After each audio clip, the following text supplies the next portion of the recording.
Rajasthan NSUI ने एक बीड़ा उठाया है कि प्रदेश में जो ड्रग्स का इशू है, जो नशे की प्रॉब्लम है, उसको हम लोगों को और उजागर करना चाहिए और समाधान ढूंढने के लिए सबको साथ आगे बढ़ना चाहिए।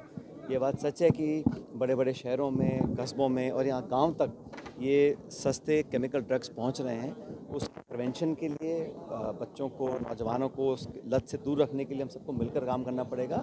इस प्रकार के अवेयरनेस, जागरूकता अभियान यूनिवर्सिटीज़ में, कैंपसेस में, कॉलेजेस में बहुत ज़रूरी है और आज इसी सिलसिले में जयपुर में हमने कार्यक्रम किया। तो मैं बहुत साधुवाद देना चाहता हूँ एनएसयूआई को और सब तमाम युवाओं को जिन्होंने ये जिम्मेदारी समझते हुए अपने कदम आगे बढ़ाए हैं। उम्मीद रखता हूँ कि सरकार प्रशासन भी इसमें अपना सहयोग देगी और आने वाली पीढ़ी के लिए बहुत इम्पोर्टेंट है, बहुत ज़रूरी है कि ये जो ड्रग्स का जो जाल फैल रहा है पूरे देश भर में, हम सब जानते हैं कि पंजाब में स्थिति कितनी गंभीर हो चुकी है, तो वो हालत यहाँ उत्पन्न ना हो राजस्थान में, उसके लिए जो कुछ संभव होगा हमको करना चाहिए। और जो खासकर नई पीढ़ी है, उसको जब तक हम इस इशू को एक्सेप्ट नहीं करेंगे और सॉल्यूशन ढूंढने के और बढ़ेंगे नहीं, हम कामयाब नहीं होंगे। तो मिलकर काम करना पड़ेगा, लेकिन खुद नौजवान इसमें प्रहरी बने और अपने आप इस मुद्दे को आगे लेकर जाएं। हम सब उनका सहयोग करेंगे। तो एनएसयूआई की इस बेहतरीन पहल को मैं बहुत उनको धन्यवाद देता हूं। उम्मीद करता हूं कि ये बहुत कामयाब रहेगा। एक सर यूएस ट्रेड डील हुई है, टैरिफ बढ़कर 18%। मुझे बड़ा अचंभा होता है कि हमारा इतना बड़ा मुल्क है, इतने शक्तिशाली हम सब लोग हैं और हमारी विदेश नीति, हमारी ट्रेड डील्स के बारे में अमेरिका पहले घोषणा करता है। क्या अधिकार है अमेरिका के पास ये तय करने का कि भारत कहाँ से तेल खरीदेगा, कि हम वेनेजुएला से खरीदेंगे, चीन से खरीदेंगे, ईरान से खरीदेंगे। ये घोषणाएं जो हैं सोशल मीडिया पर अमेरिका कर रहा है भारत की तरफ से, कि अमेरिका कह रहा है कि हिंदुस्तान अब तेल रूस से नहीं लेगा, वेनेजुएला से लेगा। ये निर्णय हमको करना है, हम लें या ना लें हमारे ऊपर होना चाहिए, लेकिन इसकी घोषणा अमेरिका करता है। अब टैरिफ को घटा के 19% किया है। पहले टैरिफ का औसत 5-7% था, अब 18% कर दिया मेरे ख्याल, क्योंकि पाकिस्तान का 19% है। तो जहां पहले 5 या 7% टैरिफ था, आज वो 18% है। इसमें खुशी मनाने की क्या मुझे समझ में नहीं आता। और जो ट्रेड डील हुई भी है, ये मुझे लग रहा है कि एक तरह की दबाव की राजनीति है और हम लोगों को अपना हित साधना चाहिए। हमारे मध्यम वर्ग के लिए, हमारे किसानों के लिए, हमारे नौजवानों के लिए, भविष्य के लिए भारत को क्या करना है, आर्थिक कदम क्या उठाने चाहिए, इसका निर्णय भारत को करना चाहिए। लेकिन मैंने पहली बार देखा कि जब सीज़ फायर होता है हिंदुस्तान पाकिस्तान का, उसकी घोषणा डोनाल्ड ट्रंप करते हैं। अब ये जो ट्रेड डील हुई है, इसकी घोषणा इस प्रकार हुई है कि हम $500 अरब का हम आयात अमेरिका से करेंगे। क्या क्या करेंगे इसकी कोई जानकारी तो डिटेल्स भी बाहर नहीं आई हैं, लेकिन मुझे लगता है कि जिस प्रकार से किया गया, जिस प्रकार से घोषणा की गई है कि भारत रूस से तेल नहीं खरीदेगा, हम चाहे ना खरीदें, लेकिन ये निर्णय हमारे ऊपर होना चाहिए। इसकी घोषणा अमेरिका क्यों कर रहा है? हम वेनेजुएला से ले ना लें, ये निर्णय हमारा होना चाहिए। इसकी घोषणा ट्रंप साहब क्यों कर रहे हैं?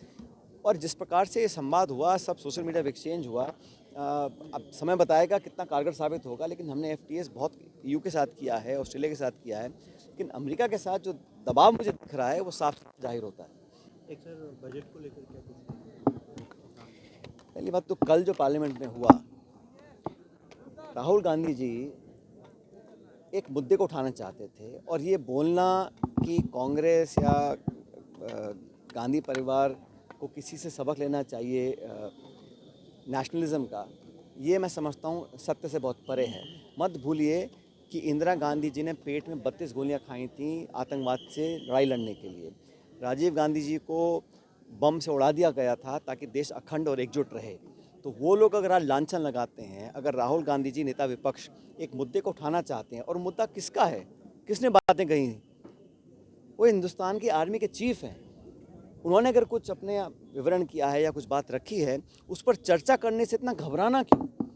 आज से दशकों तक, आज से पहले ऐसे बहुत इशू पे चर्चा हुई है जो प्रिंटेड था या नहीं प्रिंटेड था। अगर कोई मुद्दा है उसका खंडन क्यों नहीं करना चाहिए? अगर जो सत्ता पक्ष के लोग हैं उनको आगे खड़ो के बोलना चाहिए कि इसमें कितनी सच्चाई है, नहीं सच्चाई है, लेकिन चर्चा तो होनी चाहिए। और भारत में जब जब ऐसा संकट आया है, पूरा देश एकजुट रहा है। हमारी सेना, हमारी फौज, हमारे सैनिकों का जो शौर्य है, उस पर कोई आंच भी नहीं आने देगा कोई भारत का नागरिक। हम सब हमेशा अपनी फ़ौज को पूरा सम्मान, और मैं समझता हूँ इस अगर ऐसी कोई संस्था है, और मत भूलिए हमारी जो आज फ़ौज का जो विराट आकार है, ये पिछले दशक में नहीं बना है। जब देश आज़ाद हुआ था तब पंडित नेहरू देश के प्रधानमंत्री थे। उन्होंने नींव रखी थी कि हमारी जल सेना, थल सेना, वायु सेना कितनी बड़ी और आक्रामक रहेगी। और मुझे फ़ख्र है हम सब देशवासियों को कि हमारी भारत की सेना दुनिया में किसी से पीछे नहीं है, बल्कि नंबर 1 हमारी फोर्सेस हैं।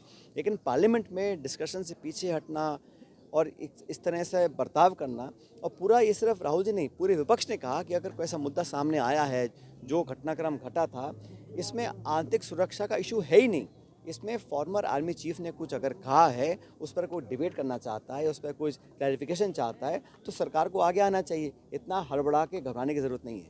राजस्थान में भी बजट सत्र चल रहा था। बजट सत्र चल रहा है, लेकिन अब 11 तारीख को बजट होगा। केंद्र सरकार का बजट आया, हम सब ने बजट को देखा। उस पूरे बजट में राजस्थान का नाम वित्त मंत्री जी के मुंह से नहीं निकला। आपका डबल इंजन है, आपकी सरकार है, आपके मुख्यमंत्री हैं, आप कम से कम हमारे प्रदेश के लिए कुछ बजट आवंटन तो करवाते, कुछ एलोकेशंस तो होते हैं, कुछ बजट इंक्रीज तो होता। वो तो नरेगा को ख़त्म करना चाह रहे हैं, और जहाँ चुनाव नहीं है वहाँ पर वो देखते भी नहीं हैं। अब सारा उन्होंने वहाँ उत्तर प्रदेश और वहाँ अपना ध्यान रखा हुआ है, क्योंकि ये सब पॉलिटिकली मोटिवेटेड है। लेकिन राजस्थान के लोगों ने क्या बुरा किया है? और मैं तो बार बार बोलता हूँ, अगर भारत सरकार के पास इतना पैसा है कि वो चलते चुनाव में बिहार में सारी महिलाओं को उनके खाते में 10,000 रुपये डाल सकते हैं, तो राजस्थान के बहन बेटियों ने क्या पाप किया है?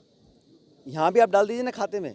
वो नहीं करेंगे क्योंकि चुनाव नहीं है। जैसे चुनाव आएंगे फिर आप वोट बटोरने के लिए खाते में पैसे ट्रांसफ़र करेंगे। तो सब जानते हैं कि जो काम किए जा रहे हैं, बजट एलोकेशन जो होता है, जो पैसे दिए जाते हैं, वो कहीं ना कहीं अपने पॉलिटिकल मोटिव को साधने के लिए होता है।